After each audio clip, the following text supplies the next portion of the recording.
What do you think happens after you die?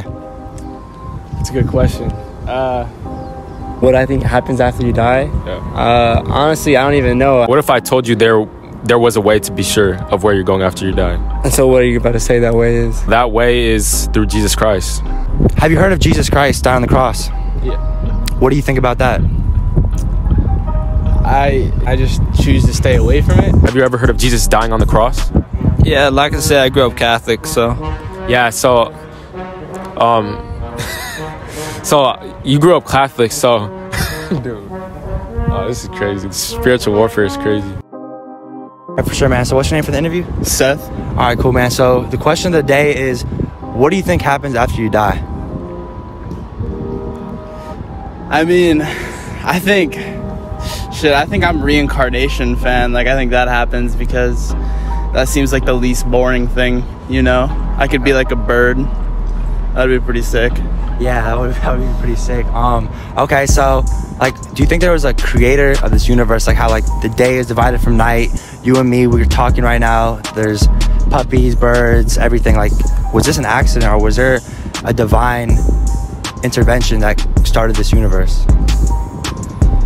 I don't think it was a divine intervention. I think it was just like a happenstance of us evolving from like little fish, micro, boring ass organisms to like us now, and just like evolution's happening in between. In our consciousness, maybe like us getting like a conscience, that might be something divine, because I don't know how that happens, but. Okay, would you want to know where you're gonna go when you die? Like, would you want to have assurance of, okay, I'm going here when I die? Or are you okay with the fact that you don't know and you can just live this life not knowing and then face it at the end? Because death is inevitable. Yeah, I'm okay not knowing, I guess. I mean, I feel if it was some, I don't want to know, because like if it's some shitty like shit that happens, I'm not trying to know that, because then I might be scared. Okay. So not knowing, it's like whatever. I feel that. Okay, so who is Jesus Christ to you? I don't know him. Like, I don't know who he is. Like, personally, like, I know who he is, like, in the Bible and stands for, but, like, personally to me, like, I didn't know him or anything. Okay, have you heard of his death, burial, and resurrection? Yeah, I've heard of it before. Okay, yeah, bro. So I just want to let you know, bro, that a lot of people, they categorize Jesus as, like, a religion. You know, like, you know, there's Islam with Muhammad. There's Buddha with Buddhism? Buddhism, yeah, exactly. But, bro, I want to let you know that Jesus didn't come to start a religion, but he came to start a relationship with God. And I too, bro, I used to go to church all the time, bro, but I'd be sleeping around, bro. I'd be smoking every day, but I would still go to church and I call myself a Christian, but I never knew I could actually have a relationship with God. And, bro, I realized that, like, everything in this life, everything that people chase, the money, the girls, the fame, the success, it's like, when you're dead, like, it's not going to matter. Like, death is something that even the atheist cannot escape. And nothing in this world really matters. So I was like, there's got to be more than just this life that I'm living. So I was like, I heard of Jesus dying on the cross. I heard of him raising from the dead. And I know that there's never been a person who's risen from the grave. So I was like, you know, I'm going to take a step out in faith. I'm going to see if this is like really real. And I took a step out in faith towards Jesus, bro. And I experienced him supernaturally, bro. And I want to let you know that he is real, bro. And that what everyone says about him, bro, is just a lot of division, bro, about this religion, these denominations. But no, he came to start a relationship, bro. So I want to encourage you, bro, that if you're ever feeling down, if you're ever feeling anxious, bro, you have a friend and you have a God who loves you so much that he laid down his life for you, bro, and took it up. So you can have assurance that when you die, bro, you're going to go to heaven, not because of your works, not because of the things you've done, because we've all done bad things, we've all sinned, but because of what Jesus did. By our faith alone, we're justified, and you can have assurance of where you're going to go when you die. So how does heaven sound to you? I mean, I don't know. I don't know what it entails. Like, how did you experience him? Like, what was your experience that has led you to this, like, realization?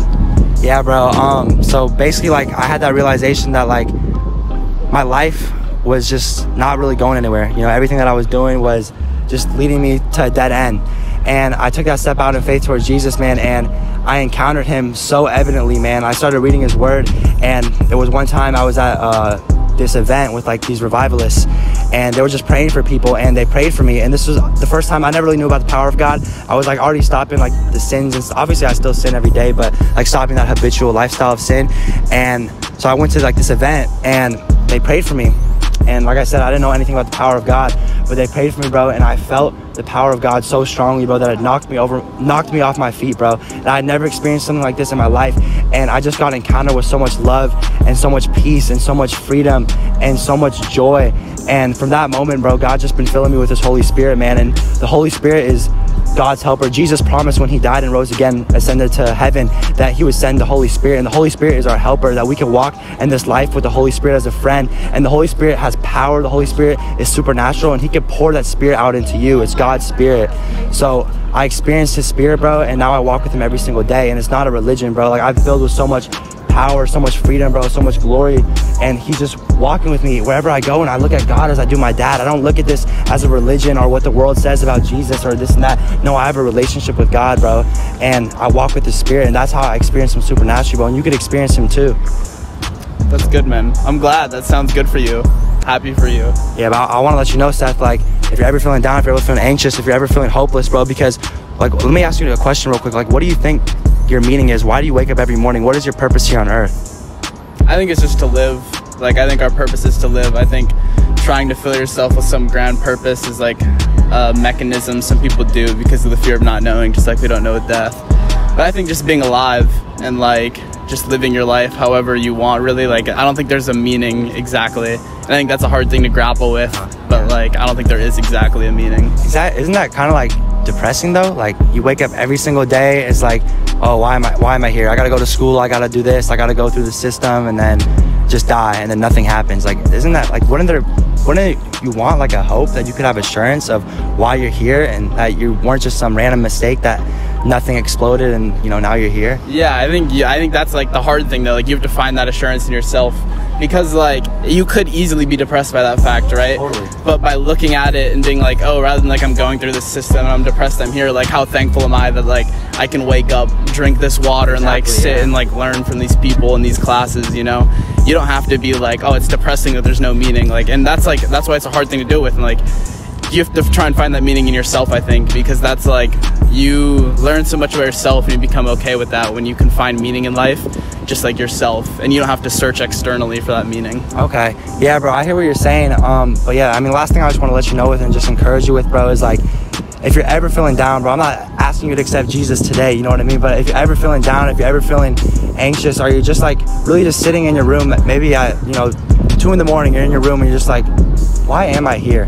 Dude, I want to let you know, bro, that you can always take a step out in faith towards Jesus. He's only one prayer away, bro, from meeting you where you are, bro, and filling you with his Holy Spirit, bro. So I really appreciate you for the interview, bro. It's been a really good encounter, bro, and God bless you, bro.